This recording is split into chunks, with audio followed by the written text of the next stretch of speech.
Praise the lord. 33వ కీర్తన 21వ వచనం.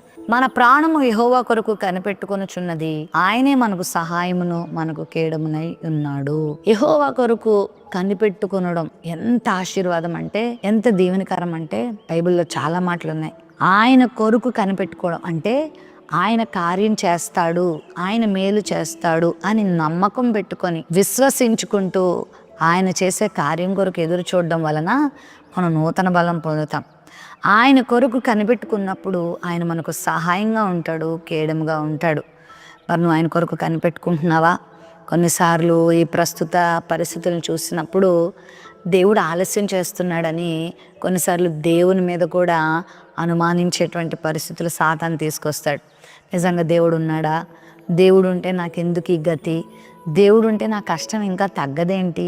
నా బాధలు ఇంకా పోవేంటి అని చాలాసార్లు ప్రశ్న వేసుకుంటూ దేవుణ్ణి కూడా శంకించేటువంటి పరిస్థితుల్లోకి మనం వచ్చేస్తూ ఉంటాం.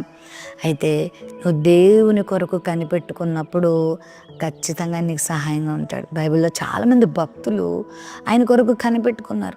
ఎక్కడా ప్రభువుని అవమానించలేదు, ఎక్కడా వెనుదిరగలేదు, ఎక్కడా కూడా శంకించలేదు. మనకు తెలుసు యోబు గురించి ఎంత సహనం, ఎంత ఓర్పు, ఎంతగా దేవుని కొరకు కనిపెట్టుకున్నాడో కదా. ఆయన యెహోవా కొరకు కనిపెట్టుకున్నాడు కాబట్టి ప్రభు ఆయనని జ్ఞాపకం చేసుకున్నాడు. ఖచ్చితంగా నీ జీవితంలో కూడా అట్టి కార్యం దేవుడు చేస్తాడు.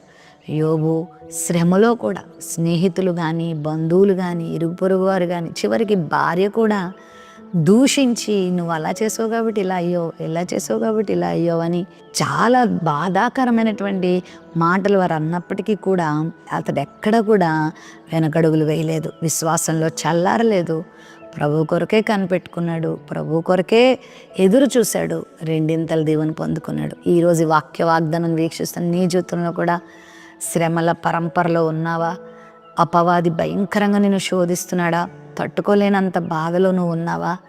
ఇంకేందమ్మా దేవుడు, ఇంత వాక్యం చదువుతున్నాను, ఇంత ప్రార్థన చేస్తున్నాను, ఇంత భక్తిగా ఉంటే ఇంకెప్పుడమ్మా నా జీవితంలో విడుదల అని బాధపడుతున్నావు కదా. నీ దేవుడు నీ జీవితంలో గొప్ప కార్యం చేయబోతున్నాడు. ఓర్చుకో, కొంచెం సహనం నేర్చుకో, ప్రభు కొరకు కనిపెట్టుకో. ఆయనకి సహాయంగా కేడంగా ఉండి అద్భుతం నీ జీవితంలో జరిగిస్తాడు. ప్రేమ నమ్మకం కలిగిన మా తండ్రి, నీ బిడ్డలమైన మాకు నీ గురించి కనిపెట్టుకునే జీవితం నేర్పించండి. ఎందుకంటే నీ కొరకు కనిపెట్టుకునే వారికి నువ్వు సహాయంగా కేడముగా ఉంటావు.